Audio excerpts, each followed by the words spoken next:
Seymour Hersh, welcome to Duke, and thank you for contributing to the Rutherford program during your visit here today to the campus. We're speaking 1 month away from the 40th anniversary of the publication of the My Lai stories, which earned you a Pulitzer Prize in reporting the massacre of hundreds of Vietnamese civilians by American troops. And in the decades since then, your scoops and reporting breakthroughs would fill volumes of this series. What I want to do today is really to focus on the last 8 years and on the impact of events since September 11, 2001 on the government, on journalism, and especially on investigative journalism around national security. In many ways, this has been an intelligence story from the beginning, and your work in reporting has been at the center of it. So if I could, I'd like to start really at the very beginning. So on the morning of September 11th, 2001, you really dove into this subject right from the start. And one of your great talents has been to figure out the right questions to ask. And I was wondering if you could recall what questions came up that morning, and how did you begin to organize them and think about who you were going to call and what you were going to read to try to put a framework around these events? Well, to make it less intuitive than you might think, I have some friends who are inside.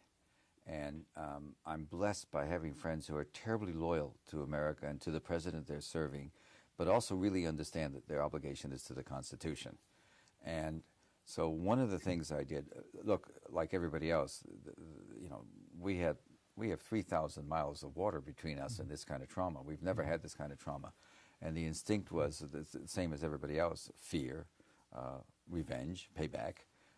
My God, how could they do it? And then most significantly, are they in every city? What's going on? And I learned that late that afternoon from a friend that there was total panic inside, because there was a great sense that perhaps what happened in this area, in the East Coast, with the planes taking off from Dulles and the ones from Boston, we figured out there was pretty much they were in the East Coast, this group. There was a fear. There was a report that turned out to be spurious of something going wrong in Chicago, some fear about L.A., and so the government was going crazy trying to figure out, is Al-Qaeda everywhere? Are there cells everywhere? That was the first panic. And I actually had a call. I've been looking, I'll write something eventually about all this, but I was looking at my notes recently. I had a call on the 12th from a four-star who said to me, I've just come from the meeting at the White House and the Constitution's gone. How's that for scary? And what did he mean by that? I later figured out what he was telling me, and it was so. He said they're listening to everything. I didn't put it together because sometimes things are so hard to perceive. They had just decided that all the rules that existed on intercepts had to be put away. And by the way, it was a decision. I'm sure that we have a special court in the United States, the Foreign Intelligence Surveillance Act Court, FISA Court. There was no question they could have gotten any justice sitting that day on the court. It's done by random, and the justice is secret. To agree, absolutely, go do it. But they didn't do it that way. They went and they began to wire up every possibility. Everyone mostly, a lot of them must say, of Muslims, about whom they were worried. It was a pretty clear belief that bin Laden had something to do with it right away, about which I have to tell you, in a court of law, it's not clear you'd ever get a conviction. Right. So as you began reporting in those weeks, and it was a very short time after that you wrote your first story in the New Yorker, putting together what had gone wrong inside the intelligence community. But as you started your reporting those weeks, part of the big theme was that the rules had changed. Did you find in your reporting that the rules of relations between the government and the press had changed too at that early stage, or was it still too chaotic to see what was happening there? We were all so jingoistic then. We were all pretty much. I remember my first story. One of the first thoughts I had was, how had these guys done it? And one of the critical things, that I have a friend that's a high official in the intelligence committee, then at the FBI, and I remember calling him about 10 days afterwards. It took a week for things to settle down before you could even, the initial panic. And I said, well, what do we have here? And what he said was a wonderful line. He said, look, I can tell you this, they're not everywhere. What happened is these 19 guys, 15 of them I think were from Saudi Arabia, they were the equivalent of a pickup basketball team that went to the Final Four. He said, the number of mistakes we made, as you'll see, he said, he didn't want to get into it with me, but he calmed me down a little bit right away by saying, this is a one-time event. And the question I wasn't asking, we should have been asking, I started asking to myself, by the time I did it wasn't relevant. We learned quite quickly from that September 11th was the go day.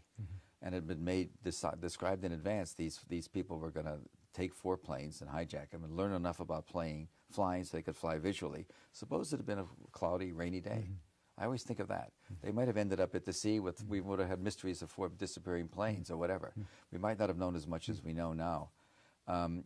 So they weren't that, they didn't walk on water. They were there to be captured, and I think we'd be much better now. I don't think you could do it again.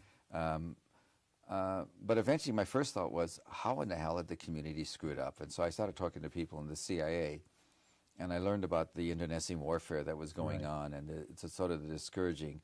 I must say things aren't a lot better now, but it was pretty stunning. Now, do you think that was so in the first piece that you write in the New Yorker in October, you begin to portray this struggle for control of the intelligence apparatus in the country. Do you think that had already started before 9/11, or was this something that really grew out of September 11th? I haven't really thought about it. I mean, I hadn't thought about the 9/11 nexus. There's no question that what happened afterwards became dominant. I think the struggle had started before, the complications. There was a lot of turf war going on. But I think after 9/11, everybody got a big taste of the pie. In other words, there was so much money being thrown around. We were coming out of pretty good economic times. The Clinton administration had left the country pretty much balanced, and the economy was doing well. And there was a lot of money, and I don't think there's any question that the turf wars began quickly. And the major turf war was, as it evolved, I think Cheney became much more dominant in the whole game, and it was the old cliche, either his way or the highway, and everybody did begin in a sense there was a lot more coordination in a sense because it was being directed at a common enemy, and there was always this incredible tension between Rumsfeld and the military intelligence people and the operative and the CIA that became sort of more pronounced. And we saw it actually take place in Afghanistan when they were fighting who's going to get the most credit and all that, sort of this childishness that goes on. But in general, everybody was on the same team. Yeah. So and I think this is worth capturing because it's an incredible period, in your work as well. So in these first months, you break a story about eavesdropping on the Saudi royal family, about Mullah Omar escaping a predator strike, about Pakistan's nuclear insecurity, about Iran, about the Iraq hawks. In other words, you're going through there's a big picture in your work in these first couple of months. Was that what you had in mind, or was this a case of picking up things, following them where they led, and having the stories just sort of break the way they did? The special operations community was very angry at the way they were being led around. They wanted to operate more freely. And so that was a big factor. I was dealing with guys who were in Delta, in the Navy SEALs, more Navy SEALs people. I can talk about this now a little bit. And there was a lot of bureaucratic fighting going on about, this is a much lower level than we're talking about. You're talking macro. At the micro level, there was a lot of bureaucratic fighting about the Delta Force. They wanted to go and live in a hole and stay 5 days in the hole, sleep there, eat there, defecate there, live there, and go get the target. General Franks, who was running the war, had a bigger picture. He wanted to meld everybody, and he was against this kind of special ops stuff. So I was able to get going on that. And they had an early disaster. They did they had Mullah Omar pretty clear. They had Bin Laden pretty clearly. It looked like from the photographs they had, and they didn't get the authority right away to shoot and kill, which offended everybody. And I'm on the left end of the spectrum for sure, particularly with the SEAL, and I was just as offended. How could you not get the guy if he was really there? Because some officer wanted to follow the law. That's the amazing thing about America. What makes America so special is there was a Navy captain, 06, a Navy captain, lawyer that said, we have to make sure we have an ID. And he was in Tampa or something? It was a she, actually, in Tampa, which caused, the irony being it was a woman. That made it easier for the big, tough men to say, we didn't. And so they did change the rules. They gave more authority to the field, which I think in the long run was very bad because it broke down the amount of actual information you had to have before you strike somebody. They lowered the bar, if you will. And one of the things that's going in now in the government is they've escalated the kind of intelligence you have to have. They've raised the bar. They've raised the bar, but of course, you know, the counterplay to that is when you raise the bar in Afghanistan, now when they arrest somebody and the Judge Advocate General says we don't think he's good, they let him go and then they shoot him. So this was still a period where you could get people in the JSOC or people in special forces to talk because they were unhappy about the way things were unfolding. Absolutely. Okay. And that disappears because eventually they get their way. But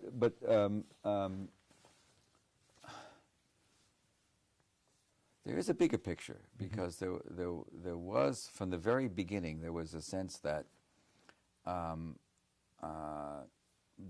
I'd say by the middle of '02, which is very early, I was beginning to hear that Iraq was going to happen. And here's one of the failings of the American generals of our leadership that really is appalling to me. There's a lot of concern in the Pentagon right now today about Afghanistan, about Pakistan, et cetera, even about Iraq. They don't speak out. And when the first move was, when it became clear, and it became clear even by the end of '01, some of the units chasing bin Laden in Hindu Kush Mountains, in the mountains between India and Pakistan, some of the units that had special language skills with people in them that really knew pretty good Arabic were being shifted out into Kuwait to start training. So I think this government, by the end of '01, I think, if we ever got very good histories, about which there may be a question, I think you'll see that from the very beginning, the ideologues, what we call the neoconservatives, wanted to take the focus away from Afghanistan, that theater, and into Iraq, and used a lot of spurious and not very good intelligence to sell it. And none of the generals who objected went publicly. I was talking to people in the military then who were objecting. Right. And by the way, I didn't do enough with that story. So let's talk about that period a little, because you've said in the past that, you know, in this sort of summer of 2002 to March of 2003, you know, where we enter a very controversial period of reporting as well, that, you know, the Bush administration either put a muzzle on the press or froze people out, or do you have that view? I have it only personally. I don't have it because, you know, I was an investigative reporter at the New York Times, and so the people doing that kind of work there, in a hard time, I was doing it in Watergate and in Vietnam, and the people there would talk to me about the frustrations and what. I'll say this also, I heard the same thing from certain people at the Post. It was not that the stories that were critical of the general drive to the idea being that Saddam had to be stopped because he had weapons, gas and nukes and et cetera, and he was ready to use them. That idea that he had to be stopped, anybody who objected in any paper, the stories were not, they were run, they were just minimized. And I do know some examples, this is before you were at the Post, but I do know examples in the Post where reporters there told me that they had a story they thought should have been on page 1, ended up on page 16. And certainly I can say without question at the New York Times that the reporters were complaining that the stories they would write a 1,500-word story and it would come down to a third of a column or two-thirds of a column, 600-700 words, and be put on an inside page, which does affect the play. So I thought there was a sense of, and I know that I would write a lot of critical stories, and they sort of went nowhere in terms of getting picked up or bouncing around. They got around the internet, and what a vehicle that is nowadays. I mean, the internet is just, Phil, I'll tell you, changed. It's 15. I started working for the New Yorker in 1993, and in the early days, if I had a good story, I would make sure Bob Woodward I would talk to, and people at the, his equivalent at the New York Times and the AP people, get them the story early. Any questions you want to see something, I want to be sure they got a story out of it, and so that I could move it along. By 02, 03, the internet's already going, millions of hits. It's changed journalism in ways that are just, we haven't begun to understand. Yeah, well, I hope we can talk about that before we're done. In this period, so you've got decision-making going on in newsrooms. Do you also find that you have more pressure being exerted by the government, either on sources or on you directly? You described at one point, dropping off stories at people's houses at night because you were taking extra precautions not to expose them to leak investigations or into other forms of exposure. Was that something that was happening in this period? That's what I started to do more than I've at this conversation, I've just done something very interesting on Pakistan and nuclear weapons that I can't talk about, but it's a very interesting story. And I did go, when I do my first draft before the editors, you know how we reporters are with editors. You guys, you always want to make stories shorter, but you have your purpose. Before it's edited, I would drop it off the original to make sure there was nothing that would expose them. I'm talking about the original story, which is very unusual to do. But you have somebody who's deeply involved, and there can't be any clue. And I sometimes wouldn't know. What I learned is sometimes somebody would use a phrase to me in May, and the story would come out 3 or 4 months later. This is long-form journalism. Yeah, there's a lot of that at the Post, too, as you know, your old newspaper, too, and the Times, where you work months on a story. And maybe that phrase he had used at a White House meeting, the one he told me in May, the cliche, he used the week before. So he would say, my God, don't use that quote, it'll identify. That's important to do. There was a lot of that, protecting the sources. The big thing was that there were a lot of people in the government that weren't nearly as sure as the White House seemed to be that there were weapons there. And I had the great break of having done work on the United Nations and the UNSCOM, the Investigations Commission that was set up to look into how Saddam was handling the mandate after the first Gulf War, that he did get rid of all weapons. Scott Ritter's a name that comes up, but there were a lot of other people. 10 or 12 countries had their very best scientists and special operators there. They always were protected. Half the group there that was in these delegations that went to Iraq to do investigations, half of them were special operators, were special forces people. To make sure that nobody got hurt too badly. They'd have a shootout if they had to. And so I knew people, and I knew there was a very excellent report on the nuclear weapons done for the International Atomic Energy Agency by the United Nations UNSCOM people. 2 Brits, both happened to be in the intelligence business. And I remember in the summer of '02 going to England and finding both of them. One had retired, was playing golf every day in the Cotswolds.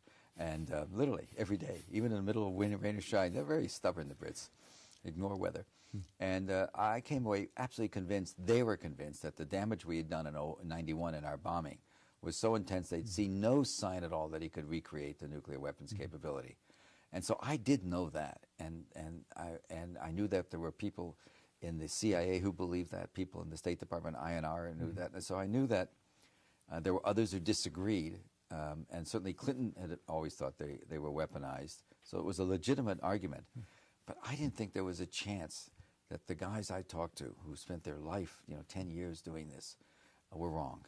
So do you feel like, and this is a sort of a strange question, but do you feel like you did enough during that period? So, you were the journalism's greatest experts on proliferation. You knew the Iraqi defectors and that whole INC Chalabi thing, and defectors became the Dancing with the Stars people of the day.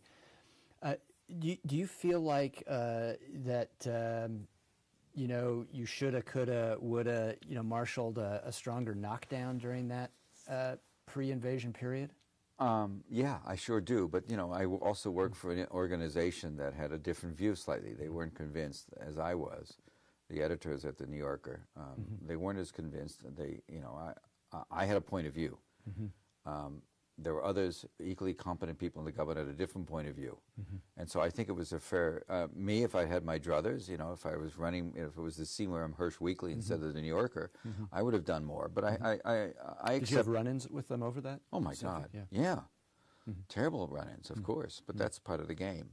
I also had a great deal of respect for the editors, because the editors were, even though they disagreed with some of the stuff, they let me publish.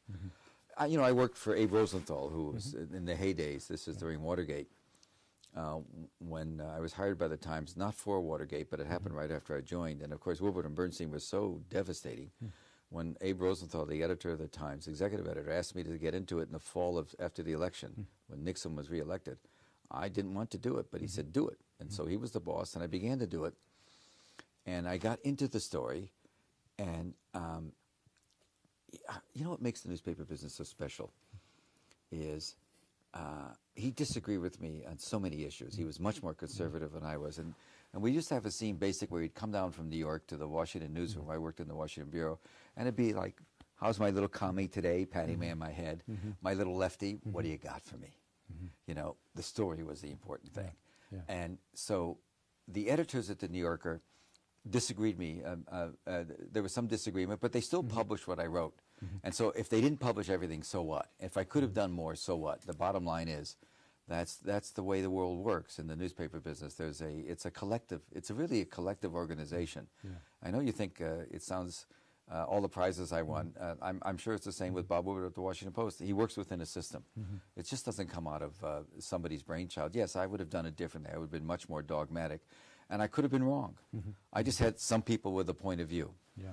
So in the spring and summer of 2003, so it's after the invasion, you write this remarkable series of stories and really get ahead of people in describing how the Rumsfeld Pentagon and the White House really take over the intelligence structure of the country to the extent that they discard the interagency process and whatnot. How did you see this, and looking back, how did you see this and sort of get this before other people did? What was the key to that? Somebody in the Pentagon, who I didn't know well, came to me with some information, maybe in late '02, and we live. It's not There is a heuristic sense. In other words, one can look at a series of facts and say, where would they get this? I mean, they must not be, the intelligence community is like a lot of places. I don't think I've met anybody, really, who didn't want to do the right thing. And they have their biases. But the stuff was so crazy, there was something going wrong. And somebody came to tell me about they were railroading information. They were taking defector stuff. And the way it would happen is, the defector would come in through Chalabi into the Pentagon, not so much into the Defense Intelligence Agency, but into the office. Doug Feith, who was the Undersecretary of Defense for International Security Affairs, his people would handle it. They had a special office dealing with Iraqi intelligence. And it would go from there to a guy named Bill Lute, who would take it to Rumsfeld, who would take it, tie it to a briefcase, and walk it over to Cheney. And they wouldn't brief anything. I mean, it wouldn't get exposed to other views. And the CIA then would get a briefing on what was being said by the DIA, and they would write a rebuttal. And that was highly classified. Whereas the stuff that came in, and so nobody could see it, but the stuff that Rumsfeld and that side, although it was highly classified, was immediately leaked. This is the Judy Miller sort of, that whole, much of it to the Times, if not the New York Times, the London Sunday Times occasionally. The stories would be leaked, but not the CIA's rebuttals. They stayed secret. And so you had that sort of anomaly. In other words, that there was a vigorous dispute going on, particularly about some of the defector stuff, with the agency saying, are you kidding us? The agency would do the right thing. They would go find a defector who would then say, well, is that what they're saying I said? I didn't say it that way. But they would write a report saying that the defector himself denies that he said there was an underground chemical and biological facility under a palace, when underneath the palace in Baghdad is all water. It's so water-laden. Anyway, and so there were a lot of things going on that struck me, and this young fellow who was inside got me going. And then I just, there was so much disenchantment within the community, I could get people to talk about it. Yeah.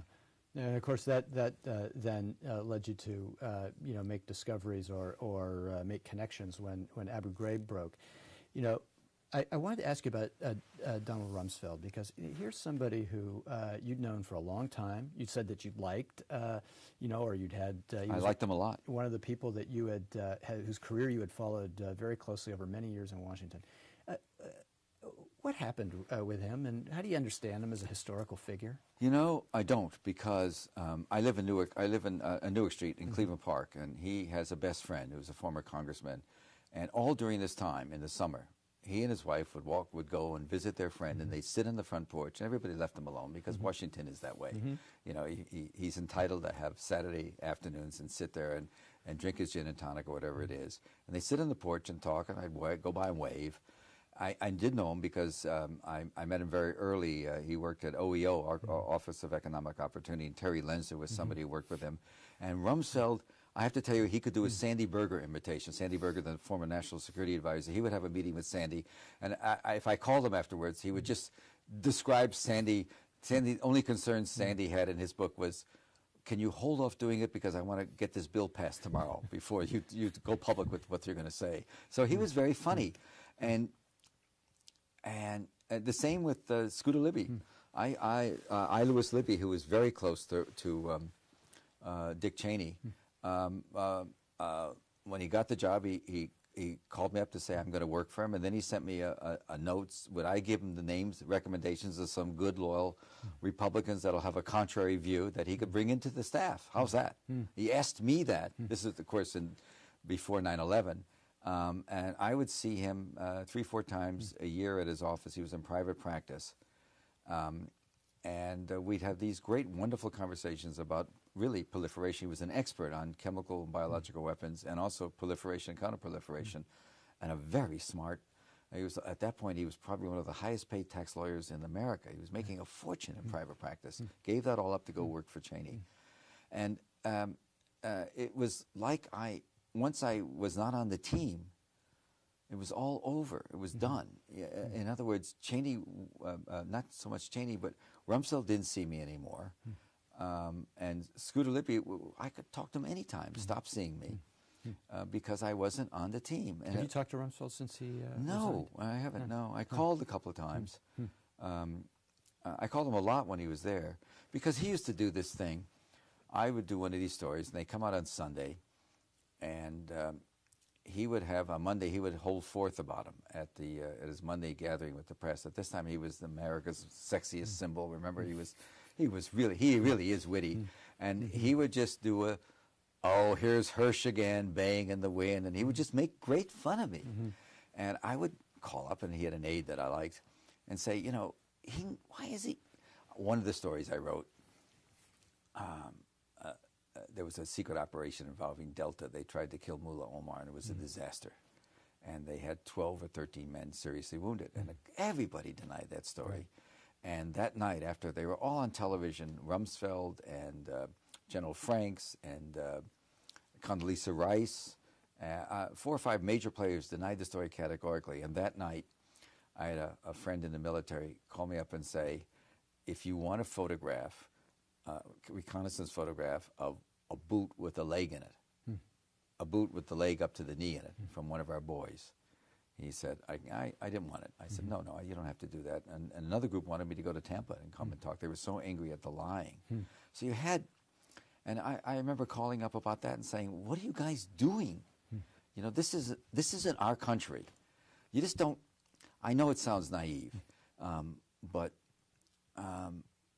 when you get to that level, if somebody says to me, this is not so, I don't run it.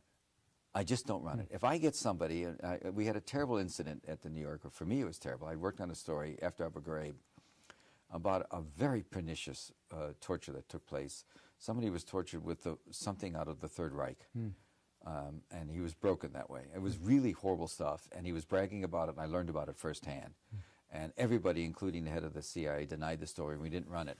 And then later, 3 years later, it turned out it was right. There was some document. It had to do with use of an insect in torture, and some document came out that indicated right before my story came out, they'd approved the use of this, of insects. And I remember saying to Remnick, and my editor, I have a wonderful editor, Amy Davidson, and David Remnick, the editor of the New Yorker, a former Washington Post guy, he's got a very sensible guy.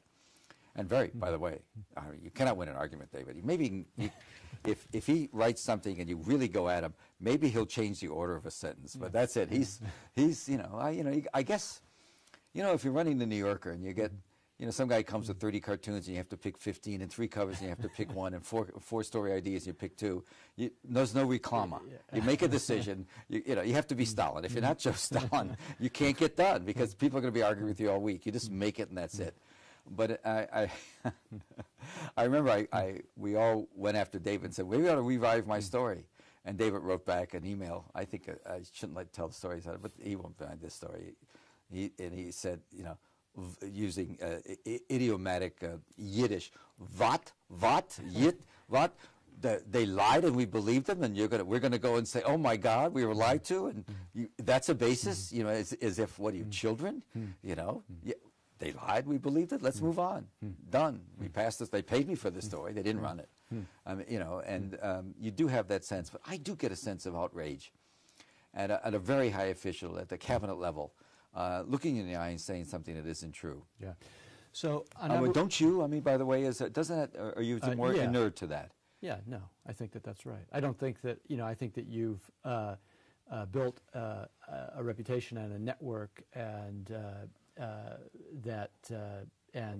a level of trust with enough sources that you're drawing in a lot more than that. But yeah, I think that. But even as an editor, if you go to a meeting and they tell you something that turns out not to be true, I don't think they would dare do that. I think they might explain their position, but I don't think they would misrepresent. I can't imagine. Well, they never know exactly what you have either. So yeah, that's true. They're careful about that. Yeah, you know, on Abu Ghraib, you know, I know that you've said and written in your book that you know you had.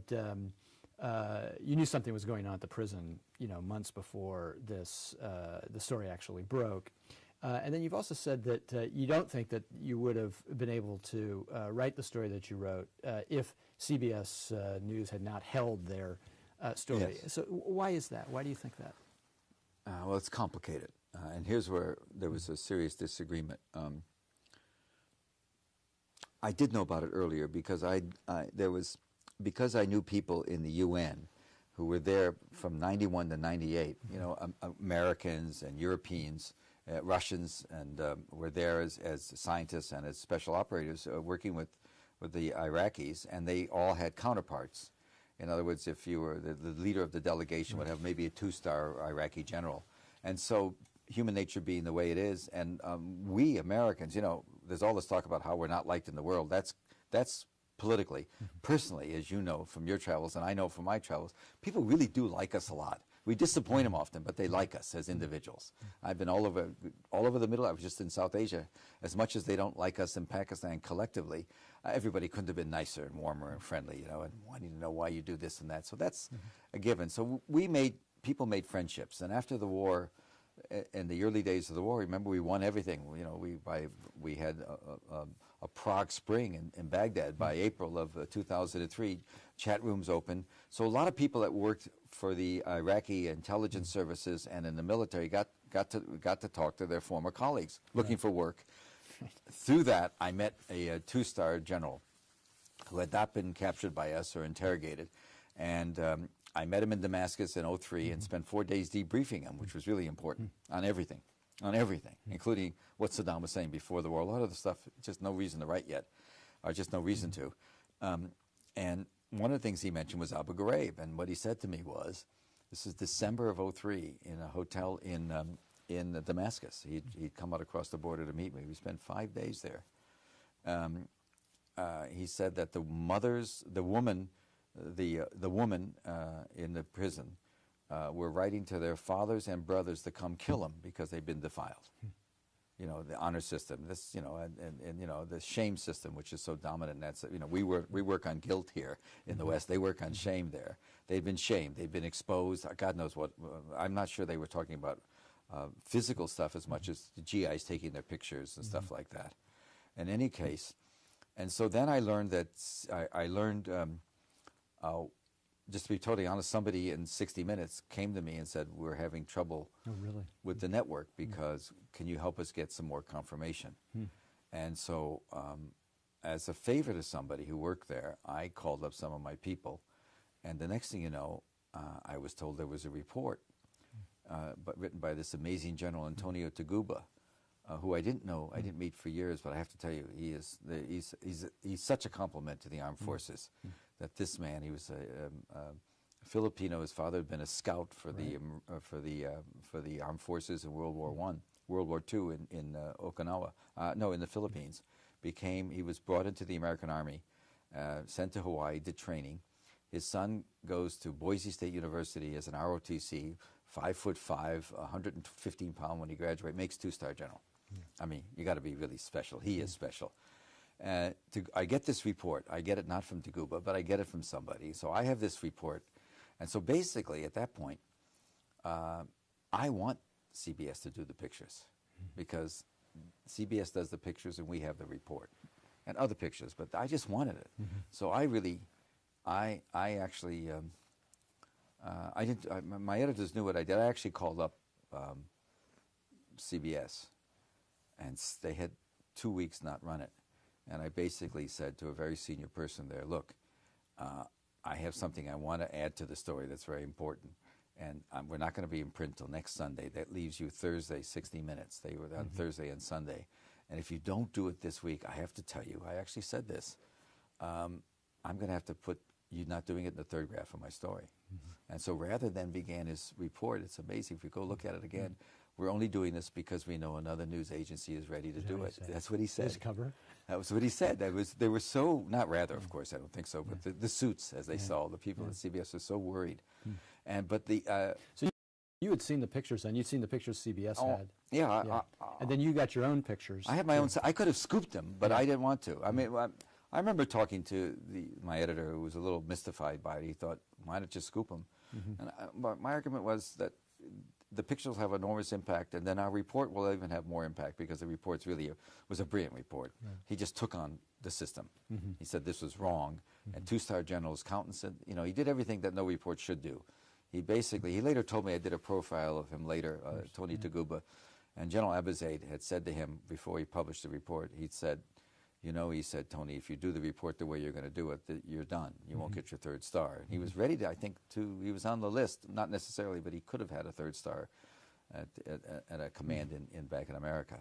And Tony said to me, when they were recounting it, he said, I'd been in the Army 31 years at that time. It was the first time I thought it was in the Mafia. I could not believe what this general was saying to me, because he was an honorable general. That's how frightened they were about the truth.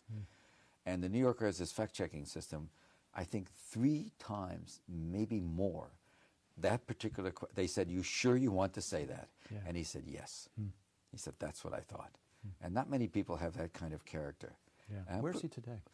He retired. He was driven out by Rumsfeld, but they gave him, Rumsfeld fired him. He had a staff job, and he got another office picked him up, and he stayed another 1.5 years so he could get his 2-star pension. And then he retired, and he went to work for a company, and he couldn't stand doing that. He really wanted to work for Human Rights Watch, not for Human Rights Watch. He wanted to work for the group in Darfur. He wanted to go do stuff there because he thought, with his military experience and he's not a dove. He's not a dove. He got in terrible fights. He wanted the Army band to wear sidearms when they were in country. He's not a dove. I mean, he's a tough guy. He just has that. I don't socialize with anybody I know in sources. I have nothing. That's just a matter of and I have. It's complicated. Strobe Talbot was a dear friend, and I really like him a lot. When he became Deputy Secretary of State, we agreed that I'll talk to other people in his office. Dick Holbrook, somebody I've known for a long time. We sometimes fight like cats and dogs, but you have to have a lot of respect for his brains. And I deal with his aides, and I let him know I'm going to deal with his aides. It's better for us as friends not to deal with each other. But I took him and his wife with my wife to dinner. After it was all over. And my wife said to me, she understood exactly the character of the man. And we have so much of that in our government. We have so many people with such integrity. And one of the great mysteries to me is why there's this institution, why this institution doesn't speak out more, the Army. It doesn't. Why it doesn't say, there's so many people that disagree with what's going on in Afghanistan. Yes, McChrystal, the General McChrystal's a decent man. He's done a report I'm sure he believes is correct. But I can tell you, there's not many serious people in the intelligence community who believe it's possible to do much in Afghanistan, and who also believe that there's much of a connection between the remnants of the Taliban and Al-Qaeda now. It's been 8-9 years since that happened. And even then, Al-Qaeda was not a welcome guest in Afghanistan. They were a guest in the Taliban are Pashtuns, and in their culture, it's you don't kick out a guest, even if he wears out the welcome.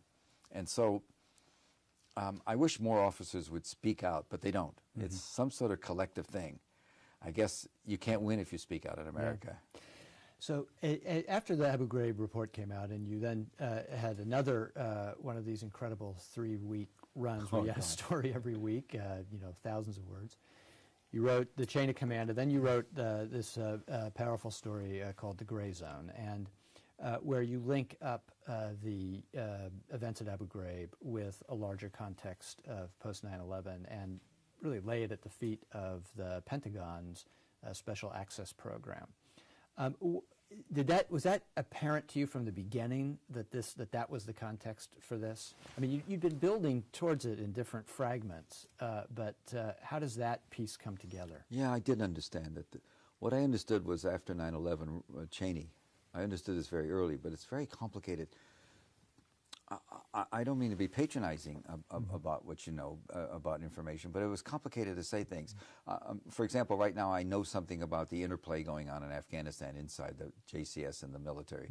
There's incredible problems at the Joint Chiefs of Staff about what's going on. And the notion that Obama's delegated this report to an officer, that the military is going to set the agenda for Afghanistan is astonishing. We have never had that. This is usually a White House position. Right. So I know a lot about the bargaining, and it's hard to even think about writing it. I did know that after 9/11, two things were important. Cheney increased the number of special access programs. Now, a special access program, a SAP, it's in the legislation. It's in the defense appropriations legislation. This is a general description. There's two kinds, and the highest kind is the one that's only briefed to Congress in the very limited terms. They're just told. The U-2 was built in a SAP, that kind of a SAP. It's generally done for the most technical stuff in the world. There's a new computer program, the Seymour Hersh computer. When we began to bust some Russian stuff, we got into the Russian codes very good before the end of the collapse of the Soviet Union. That was a separate access program, special access program. And so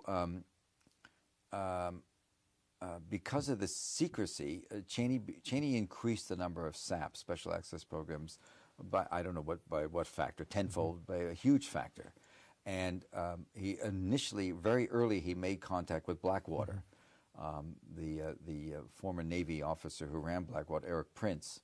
And this is a history that will come out. And Cheney said, "You're going to be my guy on the inside, and I'm going to get money." There's been a lot of money. There was money all over the government. A lot of money was reprogrammed. Look, something that never happened before. CIA money was reprogrammed into the armed forces and into the wider special operation. That's never happened before. In other words, you can do that because you don't have to tell the Congress then. It's an intelligent... So was Eric Prince inside the SAP? No, I think he set up special access programs that would rely... Yes, in he the had sense, access to what... Well, I don't think there's any question the most sensitive intelligence collection right now, even in Afghanistan, is contracted out. So yes, Eric Prince was an early, all legal. He was getting contracts to do work. Initially what he was doing, he initially built a firing range for the SEAL. And after 9/11, Cheney saw a way to use his assets in the black. And then he set up a lot of stuff in the black, and we'll never know the whole history. I was on a TV show once with Senator Levin of Michigan, who I know was briefed about the SAP programs. You just can't talk about it. And whether it was enthusiasm or showing off, probably more showing off than that. On one of the talk shows, Sunday morning talk shows, I said, "Senator, you know that what's going on. There's a special access program." He got red, never talked to me again. Why should he? Because you can't know that. In that world, if you mention a SAP, and the code words are usually a metal and a color. You lose, you've got, now it's hologram. You have a hologram with all these different things. But then in the old days, you had you had a chain with all these little cards. And you lose your access. Access to these programs is not something that you can debate. It's totally controlled by the government, and you serve at their request, and they can just take it away. So when you wrote that story and you identified copper green as this SAP, the Pentagon and to a lesser extent the CIA came out unusually forcefully to knock it down and say it was a complete fantasy, it didn't exist, fabricated, burden on you. So what did you feel like you wanted to come back and write more about it then? How do you process that kind of... Well, the first thing that happened is they just changed the code name. So it doesn't exist anymore. I asked the question or two, and I was told what happened. They changed the code word. So they, it's as I say, that's always a metal and a color. They just changed the code word,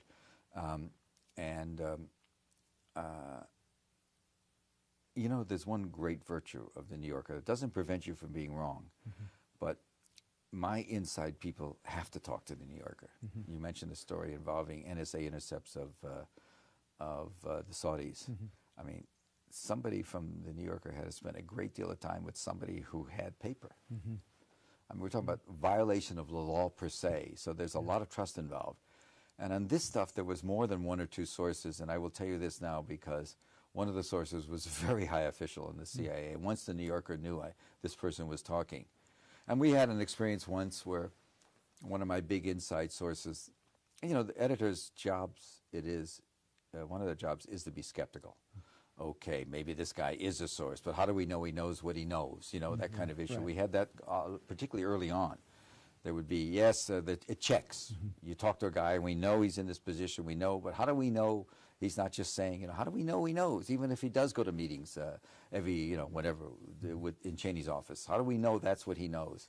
And it just so happened in the middle of all this, a story floated, I think it was actually in the Post, that one of the people I was talking with was being rumored for a huge job in the as head of the intelligence, the Office of National Intelligence, or deputy chief, or one of the big jobs. I don't want to get too precise. One of the big jobs of government. He was on the short list, and I remember David Remnick calling me and saying, "Well, look who showed up on that list," and in a way, it was very reassuring of him to know.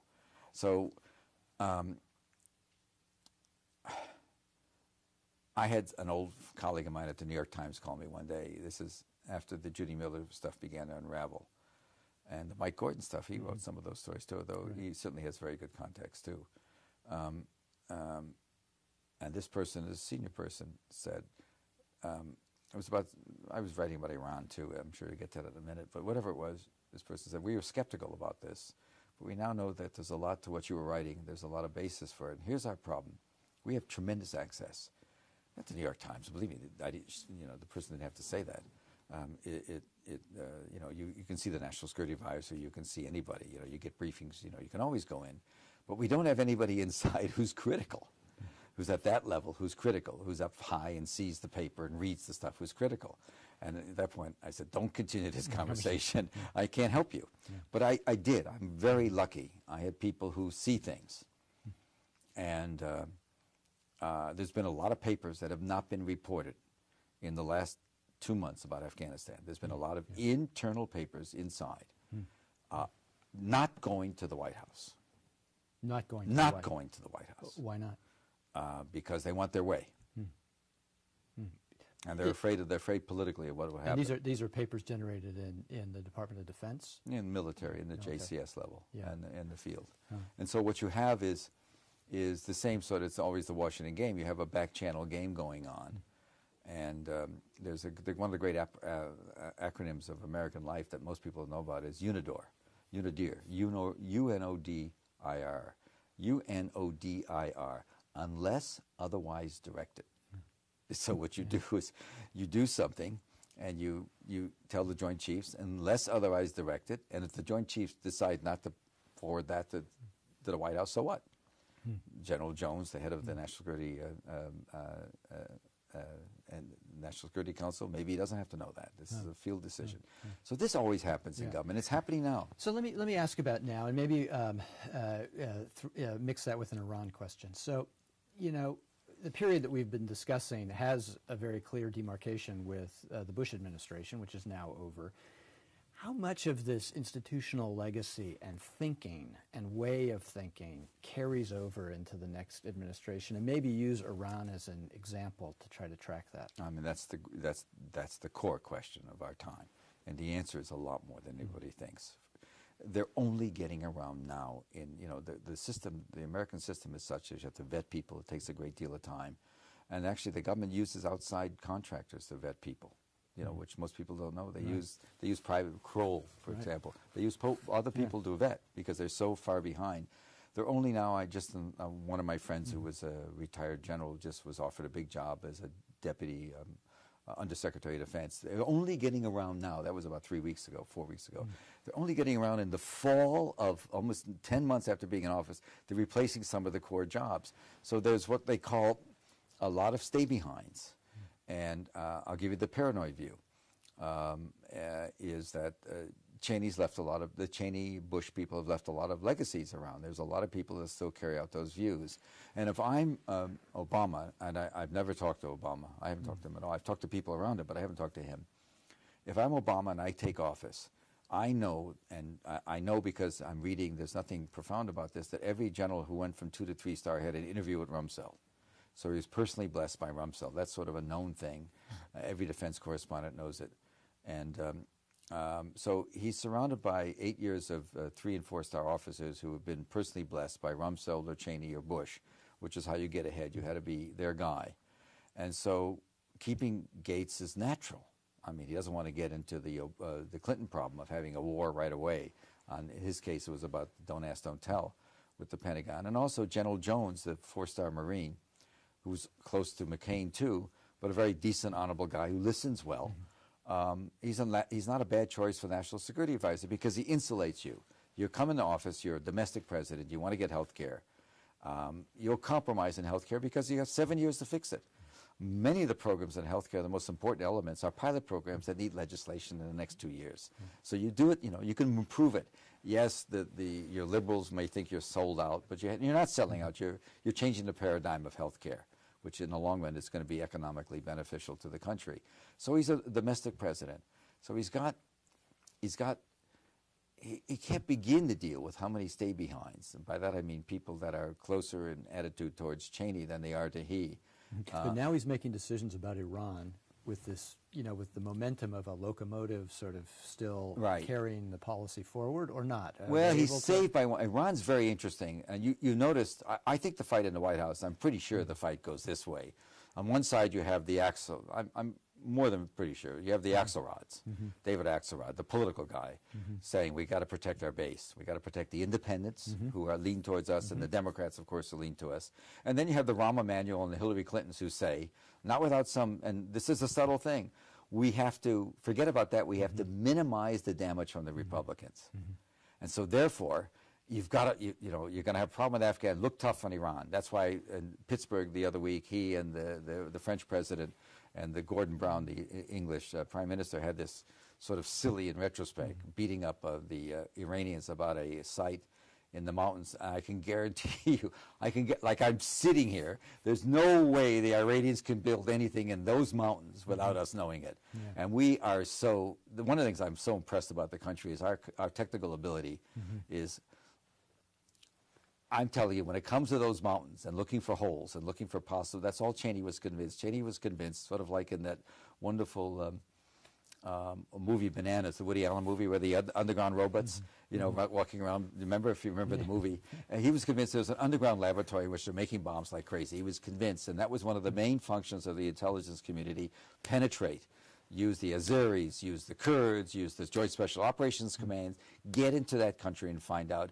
And some of the technical stuff we'll have, if we see a hole being dug and trucks going in and out, we have a way of measuring the weight of those trucks going in and coming out. So if they're taking out dirt because of a big hole being dug, we can see it. We can read it in the trucks. I mean, it's amazing stuff.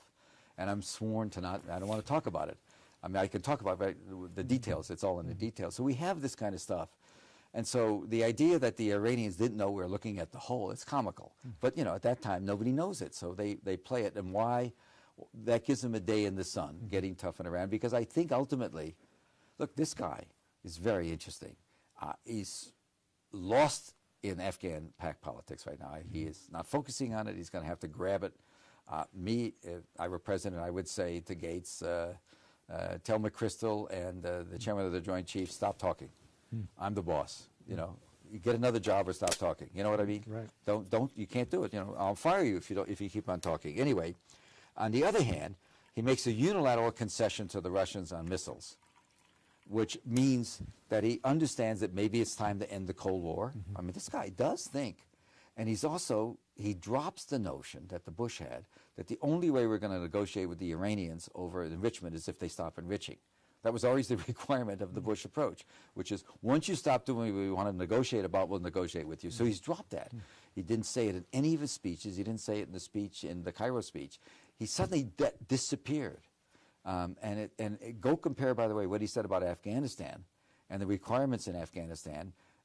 Compare with what Bush said. He minimized Afghanistan, much less, not all these demands. Al-Qaeda has to go. He does some very amazing things when he thinks about it, when he gets going. And so on Iran, the Iranians are obviously confused, don't know which way to go with him. But basically, all I can tell you is that there was a very, very good NIE, National Intelligence Estimate. And if you've ever had Tom Finger, the guy who was one of the people writing it up to the newsroom, and they were very worried in the community about it because they had made a mistake on Iraq. They had basically been more wrong than right about Iraq. The centers weren't given the attention they should have been given. And they also knew that the White House was against their finding. Their preliminary finding was that they were not weaponizing. So they really worked it to the bone. They had a meeting before they released it with 16 deputies. All of the people who ran all the agencies came into the office of the Director of National Intelligence and the admiral, the retired admiral who ran it then, and Finger was his deputy. They all agreed 16-0. They took a straw vote that Iran had stopped weaponizing in 2003. And you have to live with that. That's a very solid report. And there's all this talk about a defector recently. Right. I'll give you a great story. All right? He wanted to get out. The Turks took him out. He went to Mecca, and the Turks took him out. They brought him home. We're all excited. The whole community was in it. Oh, my God, Iraqi scientists wanted to defect. The Turks took him because the Turks are, they're Muslim. They went to Mecca, and it was a perfect way they just took him home on a private plane. The Turks are our allies. They're very interesting, the Turks. They may go destroy everything in Kurdistan because they're waiting for us to get out. They're not going to let Kurdistan become a country. But anyway, and the big secret was he had no secrets. Yeah. So just to finish up this thought on a subject that we were talking about earlier, and you were talking about raising the standards on certain kinds of covert operations. You've built, and other reporters too have built, a very interesting, important case over the years of, say, the use of small groups to do renditions, extrajudicial actions, including killings either through predators or other means. Do you see is that a continuum into this administration, or has something changed? Yeah, well, it should be mentioned that it was your newspaper that did most of the reporting on this. You know that, and on the whole rendition and the secret prison stuff. And so this isn't something just limited to, as you said earlier, a lot of reporters did a lot of, it's not as if the press corps roll over. It's just that there was, these are I think it's ingrained now. I think we seem to think that the world's a free fire zone for us. If we have a high value target, we can take it out. And if you remember, I'm not sure why that isn't murder one. There's no finding. They claim they do claim when this happens that there's a small team that looks at it, but as far as I know, this is a team that's never said no. Right. They look at the intelligence, and there's been some horrible. One of the story I know is one of the Bin Laden half brothers is a very legitimate businessman, and very friendly with the journalist, a New Yorker writer. Helped him a lot on certain stories, but he's got business in Madagascar and in Yemen. Construction business. The Bin Laden family there's a bank there. It's a very huge, successful private family, not members of the royal family. He would tell my colleague at the New Yorker that he couldn't leave the country because he's a half brother of Bin Laden, the special operations people would kill him. And my friend kept on saying, "You're crazy." Finally, a year ago, he goes to Madagascar to look at a business, and he's executed in his room. And at that time, my friend called me, and I asked around. He asked me to. And my friends, what they didn't do is they didn't say no. They said, "We can't talk about it, Si." And I said, "Oh, boy." I said to one of my friends, "Are you really saying what I'm saying?" "I'm telling you we can't talk about it. So just let it go." And so I communicated to my colleague that that now we know more, that he was killed by a special operations group. And the idea that Americans think they can go sterile, that is, without any markings on their clothes, fly an unmarked chopper into a country and land at a covert base and go, drive and arrange with local people to drive them somewhere and go into somebody's house and execute them. It's just so crazy. That has not stopped. And that's a hateful practice, because we're a country of Janet Reno was asked a few times. They thought one time, the classic time was in the middle 90s, that we thought we had bin Laden somewhere. And we wanted to hit him we wanted to shoot down a plane that was flying between two countries in the Middle East. We actually did have him on an intercept. And she argued that we hadn't proven a legal case in a court. She said no. And of course, everybody was enraged at her, but that's what makes America so special. Here we are in the middle of a huge economic crisis, and the dollar's going nowhere, and people still want to do business in dollars. Everybody's worried about the dollar collapsing.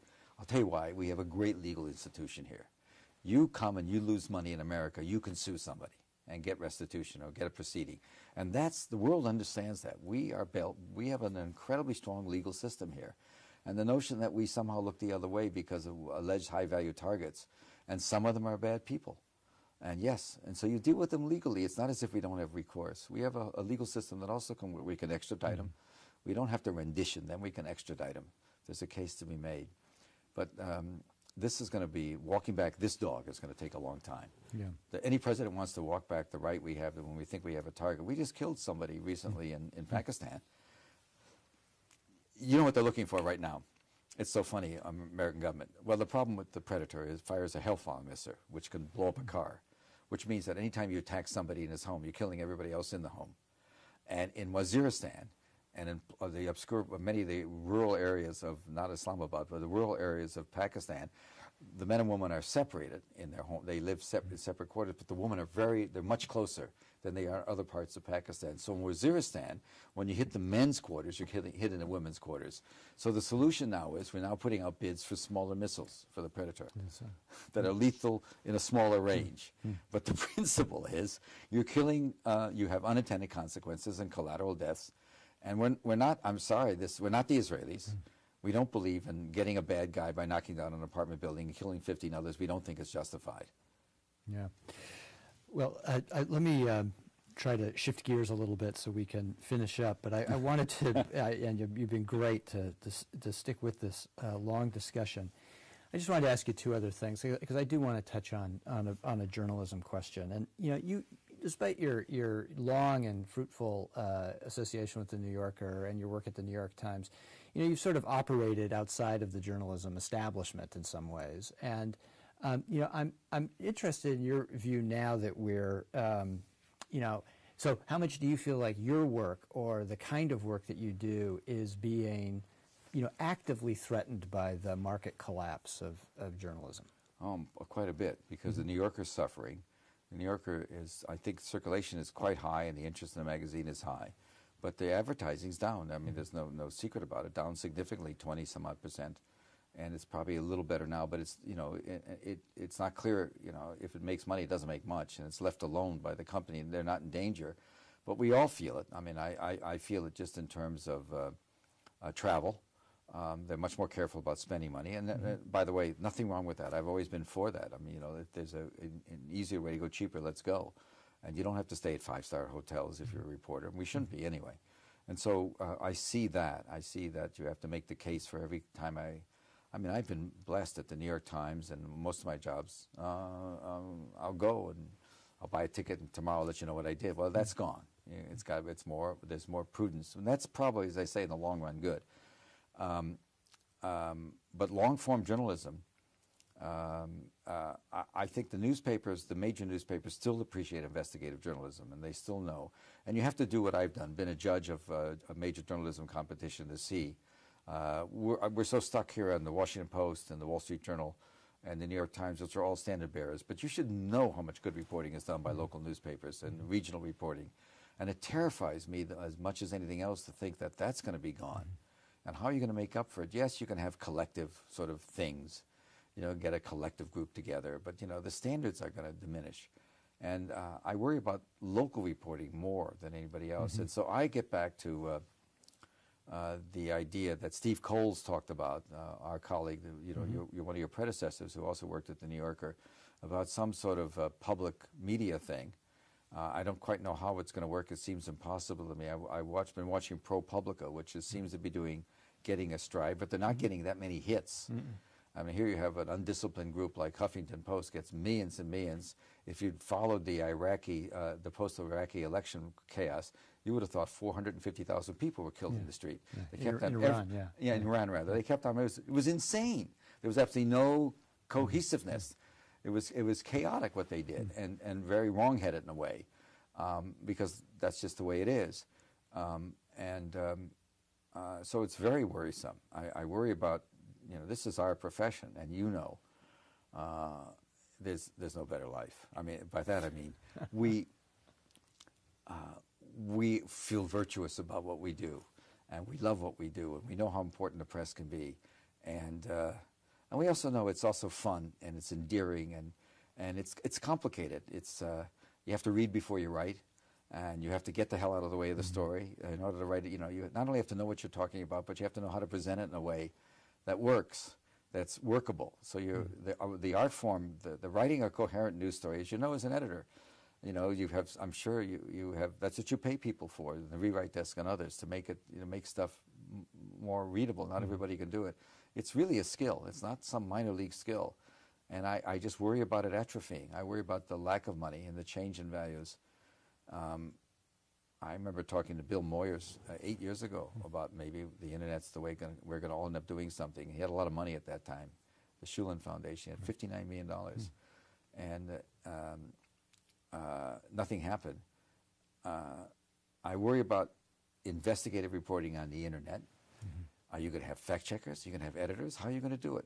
How can you possibly afford it? How can you possibly afford to have an editor who, let's say, used to work at the Washington Post or the New York Times be your editor, and have fact checkers and have the rigorous? I mean, it's incredibly expensive. And without it, you know,